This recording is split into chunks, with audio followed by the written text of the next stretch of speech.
सुभाष चंद्र बोस जी की जयंती पर उनको सत सत नमन करते हुए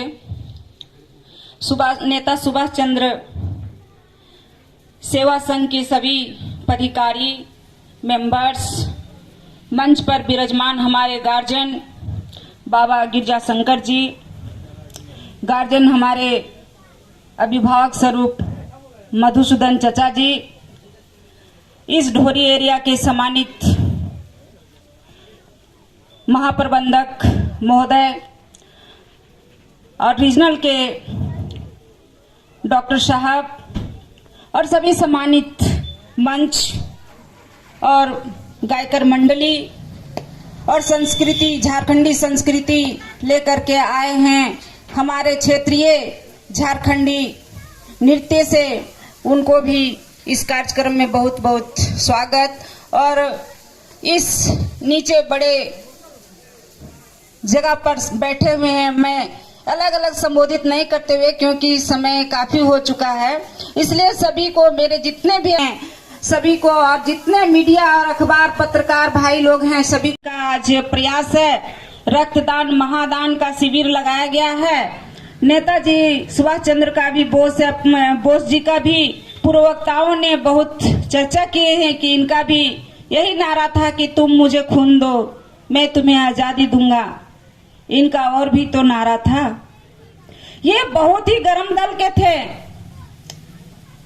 हथौड़ा एक दीवार जब में जैसे मारिएगा एक हथौड़े से टूटेगा क्या।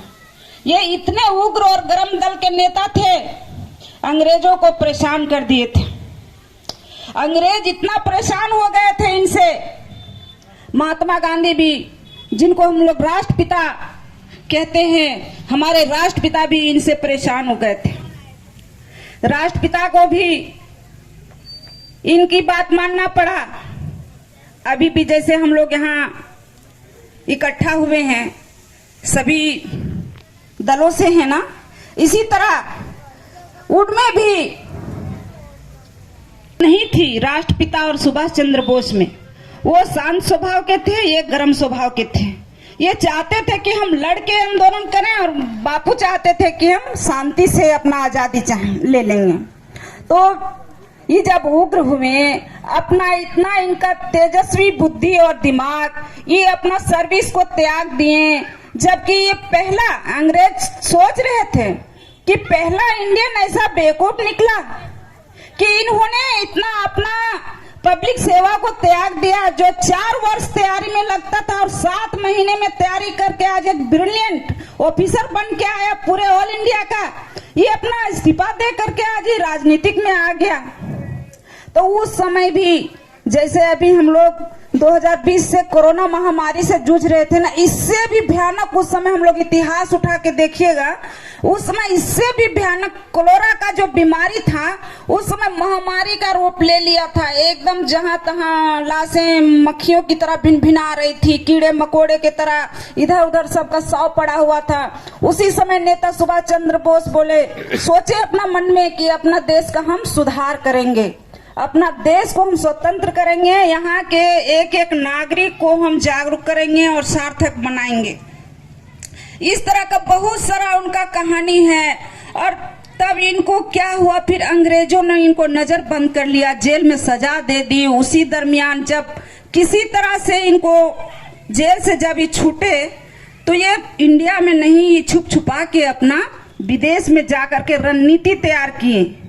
उसी दरमियान ये जा करके अपना एक हिटलर जर्मन में जाके मिले, वहां हिटलर ने इनको नेताजी का भी उपाधि दिया। इनका नजर भी बहुत परखी था। हम लोग तो अभी किन्हीं को परख भी नहीं पाते हैं। हम लोगों के बीच जो आते हैं उनको क्या हम लोग परख पाते हैं? बहुत चापलूस लोग भी आते हैं, चमचाई भी करते हैं, किसी तरह अपना काम निकाल लेते हैं। लेकिन सुभाष चंद्र बोस जी का नजर जो था बहुत पारखी नजर था। ये सब कुछ तुरंत परख लेते थे।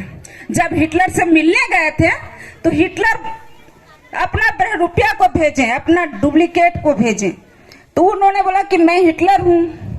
हाथ मिलाने गया तो बोला कि नहीं, आपसे नहीं मिलना है, हिटलर से मिलना है, मैं भारत से आया हूँ।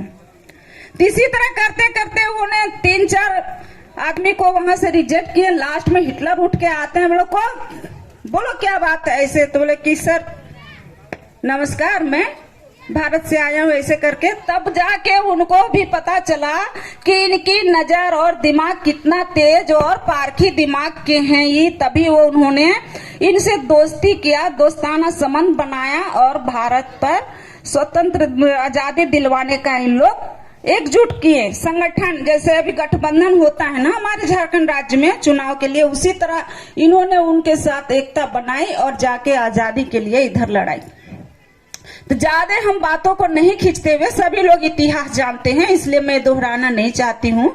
अभी जो हमारे नेताजी सुभाष चंद्र बोस जी का, जिन्होंने इतना यत्न करके विदेशों में जा करके जो देश आजाद किए, अभी शायद जिंदा रहते ये तो राष्ट्रपिता की उपाधि इनको भी दी जाती।